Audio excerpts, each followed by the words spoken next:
Thank you and welcome to the show this morning. The topic this morning is community empowerment and the political process. And we're fortunate to have with us to talk about the ways that the community can be empowered during the political process, as well as what churches might be able to do in terms of bringing about a better understanding and more knowledge among the community dealing with the political process. And our first guest is Pastor KWalker from Nashville, Tennessee, and the second guest is Representative Brenda Gilmore from the Tennessee General Assembly. And let me welcome you, Brother Walker. And I'm not going with Kelvin again this time, Brother Walker, as well as you, Representative Gilmore, to this show this morning. Good to be here. And tell you how delighted we are to have the two of you here with us. Here. Thank you. As a matter of fact, let's have the two of you, starting with you, Pastor Walker, to give us some information about your background, education, and some of your experiences. And then we'll have Representative Gilmore to do the same thing, and that will be our first segment. And then we'll get into some real issues dealing with this particular topic.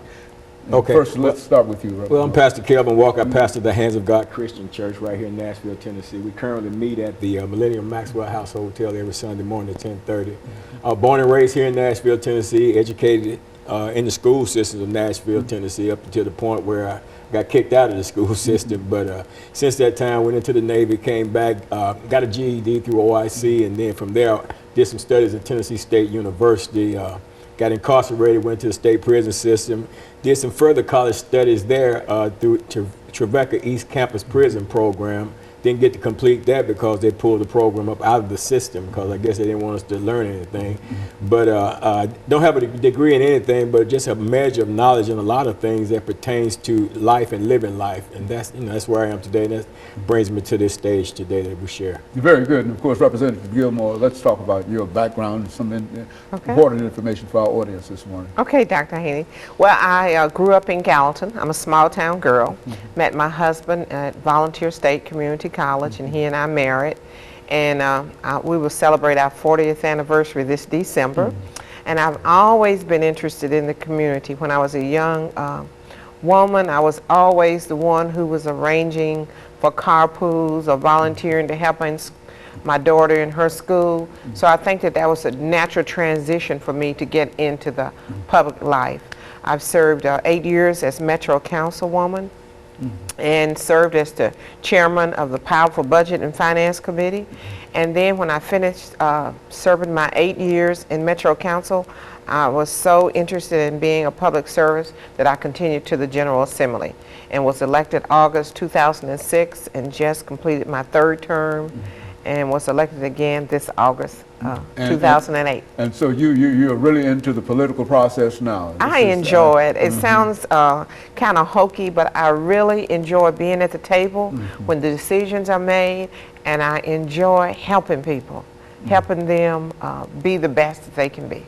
As a matter of fact, that's what we're trying to do with this show. That is to show people how important it is to be at the table. That's right. When the decisions are made. And if they are at the table when the decisions are made, then they are further empowered. Exactly. So you can empower the community. Someone told me this. They said, if you're not at the table when the decisions are made, then sometimes you end up being eaten up as a sandwich. Very good. So I think that that's probably true. If you're not there to help make those decisions, other people make them for you. And so we encourage people to get involved. If you, first of all, if there are good people out there, I encourage them to run for elected position. And if they're not interested in running for elected position, then help other good people who are community minded run for position. And if you don't want to do either one of those, then vote.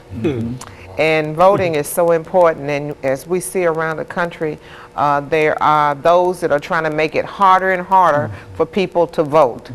And in Tennessee, you know, we passed the voter ID law a couple years ago, which means that you have to have a photo ID before you can vote.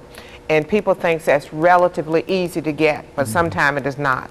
Particularly poor people, African Americans, minorities, sometimes even women is very difficult because you have to have your birth certificate, and it's not always easy to get your hands on your birth certificate.